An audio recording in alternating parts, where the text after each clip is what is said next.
رمضان کا بنیادی مقصد تو اللہ تعالیٰ نے قرآن پاک میں بتایا ہے۔ ویسے تو یہ 5 ارکان اسلام میں سے ایک رکن ہے کہ آپ سے پوچھا گیا کہ اسلام کیا ہے، تو آپ نے فرمایا لا الہ الا اللہ محمد رسول اللہ کی گواہی دینا، نماز ادا کرنا، زکوٰۃ دینا، رمضان کے روزے رکھنا اور حج کرنا۔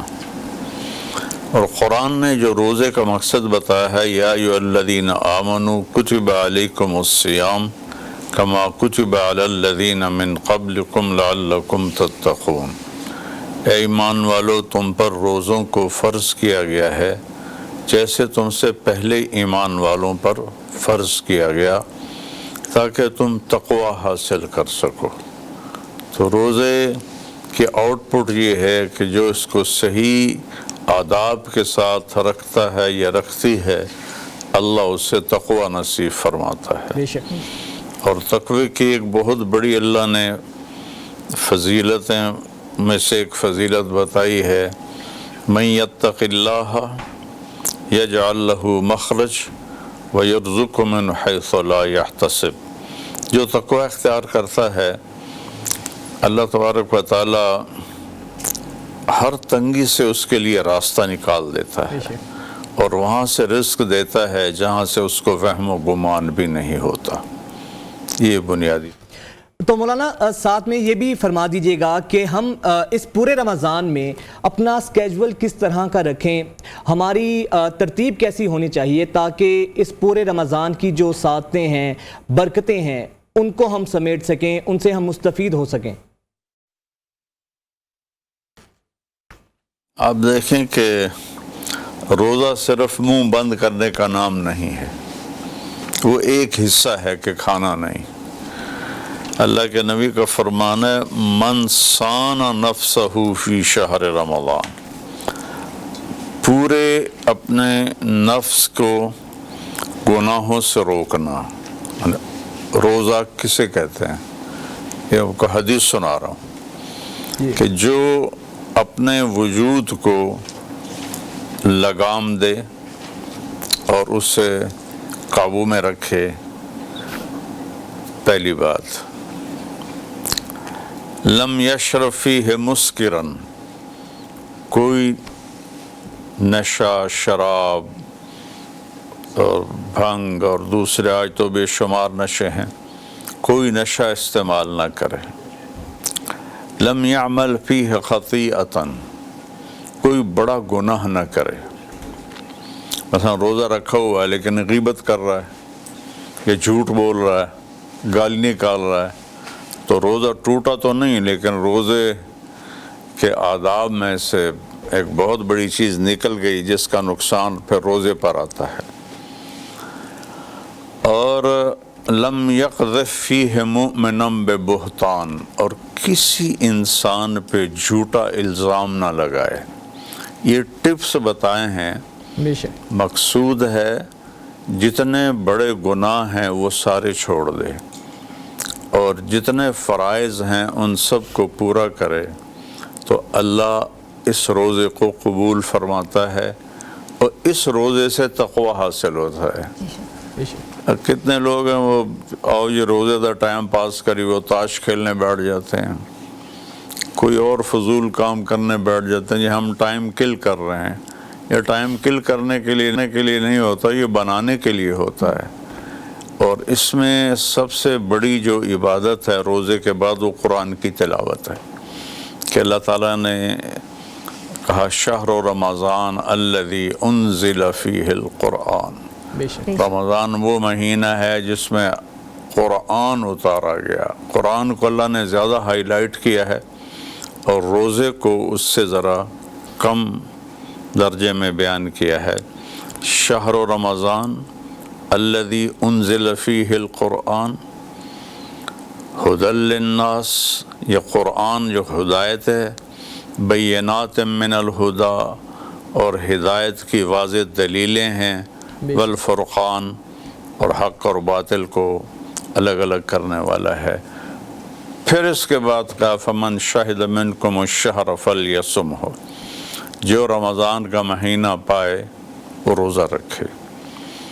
تو اللہ کو وہ روزہ پسند ہے جس میں سر سے لے کر پاؤں تک وجود سے سارے گناہ نکل جائیں اور ساری فرما برداریاں داخل ہو جائیں۔ بے شک۔ تو اللہ اس کے بدلے میں اس کے لیے ایسا روزہ جنت میں ایک گھر بناتا ہے جس میں یہ ساری دنیا اگر رکھ دی جائے تو ایک بکری کی طرح نظر آئے گی۔ جیسے دنیا میں بکری نظر آتی ہے ایسے ہی یہ دنیا اس محل میں بکری کی طرح نظر آئے گی۔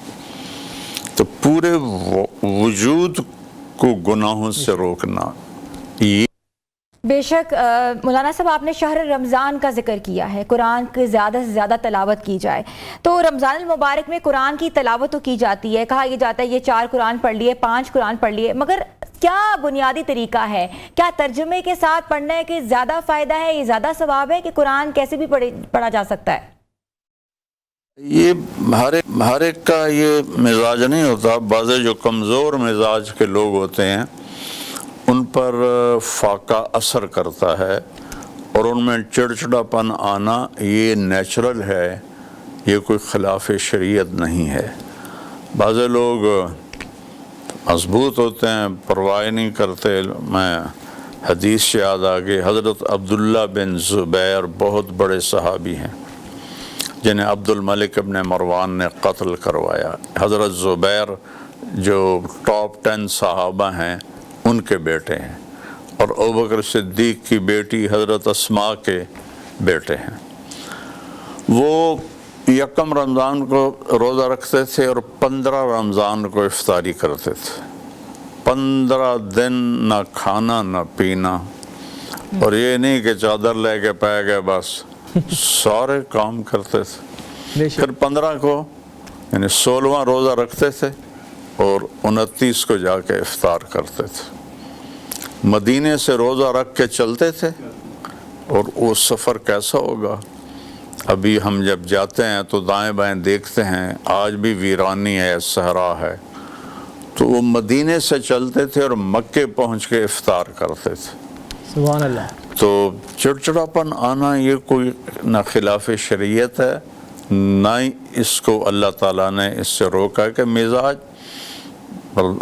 برداشت نہیں بندہ کر سکتا، بے شک۔ تو یہ کوئی گناہ نہیں ہے اس میں۔ ویسے میرے نبی نے کہا کہ اپنے دنیا کے کام ذرا ہلکے کر دو، ڈیوٹی تھوڑی کم کر دو، خود بھی اپنے آپ کو زیادہ نہ تھکاؤ تاکہ بشاشت سے۔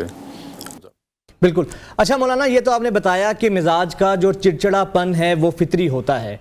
مولانا ایک تو میں وہ سوال کروں گا، جس طرح پہلے ہنا نے کہا تھا کہ قرآن کے حوالے سے سپاروں کی تعداد ہی پڑھنا کافی ہے یا ترجمے کے ساتھ پڑھنا ہنا زیادہ افضل ہے؟ اور پھر اگر یہ بھی ساتھ میں ایڈ کر لیا جائے کہ مولانا پھر افطار میں دسترخوان جو ہے ہم لوگ بھر لیتے ہیں، انواع اقسام کے کھانے ہوتے ہیں، لیکن اس کا نتیجہ یہ نکلتا ہے ہنا کے بعد میں پھر ہمت ہی نہیں رہتی، نماز نہیں پڑھ سکتے۔ اس پہ بھی ذرا روشنی ڈالیے گا۔ روزے کا مقصد تو جسم کو بھوکا رکھنا ہوتا ہے، بالکل، کہ سارا سال ہم کھاتے رہتے ہیں۔ اب آج کل تو ایک وہ فاسٹنگ آئی ہے، 16 گھنٹے فاسٹنگ کرو تو آپ کی ساری باڈی ریپیئر ہو جائے گی، تو اس کا تو مجھے نہیں پتہ، لیکن اللہ نے روزے کا جو جسمانی اور مادی فائدہ رکھا ہے وہ یہ ہے کہ اس کو بھوک سے گزارا جائے، بھوک اور پیاس سے گزارا جائے۔ اس کی وجہ سے جتنے فاسد اور خراب قسم کی چیزیں باڈی میں وہ سٹور ہو جاتی ہیں، وہ اس بھوک کی تپش سے جل جاتی ہیں اور پورا جسم وہ اوورال ہو جاتا ہے۔ جیسے ہم گاڑی کو کچھ دنوں کے بعد اس کی ساری سروس کراتے ہیں، تو یہ باڈی کی سروس ہوتی ہے، بے شک، اور جو ہم کرتے ہیں وہ اس کے بالکل خلاف ہے۔ کوئی گناہ نہیں ہے، لیکن موضوع روزے کا یہ نہیں ہے کہ اتنا دسترخوان لگا دو اور کھا کھا کھا۔ مغرب کی نماز بھی جماعت سے جاتی ہے اور تراویح بھی نہیں پڑھی جاتی، اتنا کھا لیتے ہیں کہ اٹھا ہی نہیں جاتا. تو لہٰذا اس لحاظ سے یہ نقصان ہے. اپنے پیٹ کو ہلکا رکھیں سحری میں بھی افطاری میں بھی، تاکہ مغرب مسجد میں جا پڑھ سکیں. عشاء کے بعد اصل تو لفظ قیام اللیل ہے، تراویح بعد میں پڑھا ہے، بے شک تراویح کی نماز پڑھ سکیں. لیکن کوئی تکلف کرتا ہے اور لوگ آتے ہیں ذرا افطار کرتے ہیں تو